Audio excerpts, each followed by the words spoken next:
Everyone tells me I shouldn't dance, but I don't listen. I don't think I should listen. I think I should dance if I want to.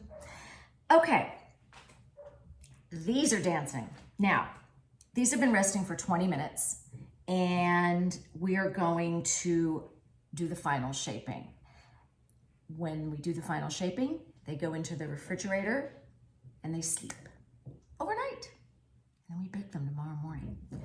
So I have prepared, I don't have bannetons, which are the baskets that you often see bread bakers put the bread loaves in to rest overnight. They're super nice. They make a nice pattern on the bread. I just don't have those.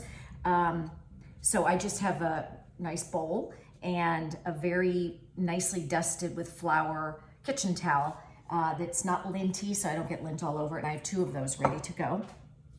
Okay, and so I am going to use my bench scraper and flip my loaf over and see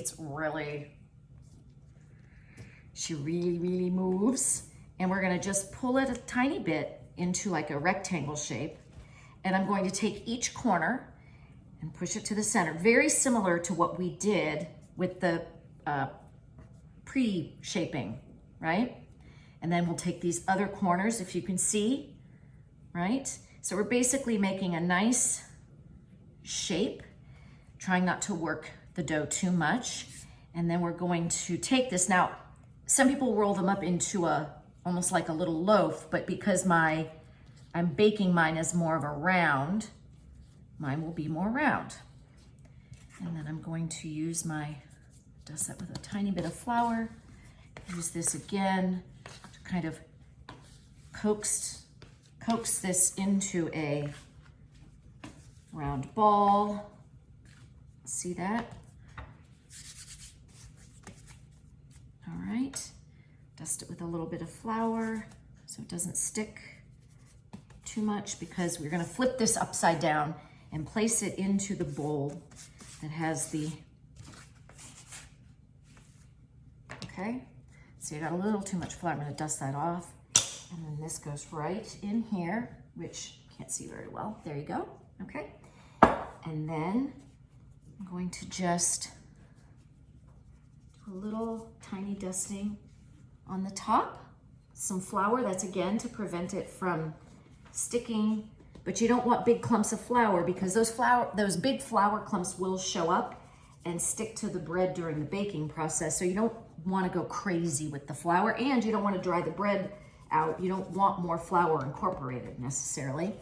And then I'm just gonna brush that off a little bit to get the big clumpies off. All right. And then gently fold this over. Actually, I'm not gonna do that because I did that once and it really stuck. I'm gonna wrap this with plastic wrap. So this bowl will get wrapped with plastic. And now we will do the second one. I'll see if I can't get the bowl into the frame a little bit better for you. Yeah. How about that? Okay. So I'm only gonna put a tiny bit on because I just don't want this to stick too much. It's very wet. You can see it's such a small amount of flour. And then we're gonna flip this over, stretch it into a very loose rectangle. When I say stretch, really don't pull too much. You're just trying to, again, I use the word coax a lot, but you're just trying to kind of get the dough to do what it wants to do, but in the direction that you want it to do. It's almost like persuading a small child to do something that they don't want to do, you know? You're gonna coax them. Make it think it's the dough's idea. Okay, and see how I'm putting this in here, and I'm pressing a little bit because I do want it to stick. We're gonna use the benefit of all that stickiness, okay?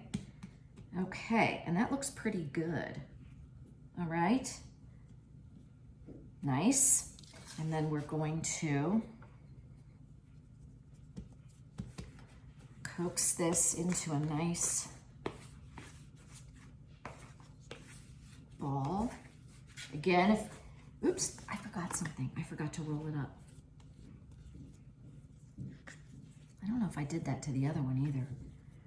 I should have, I just want to roll it into a tighter round and I forgot, but I think we'll be okay. All right, and then just, this one It seems to not mind my moving it with my hands too much. It's sticky. All right, now we're gonna turn this one upside down. Ooh, no, no flour. Little flour. Little flour. All right. Upside down. Happy, happy. A little dusting, dusty, dusty. Brush it off. Okay, wrap it with plastic, into the fridge overnight. We'll see you tomorrow.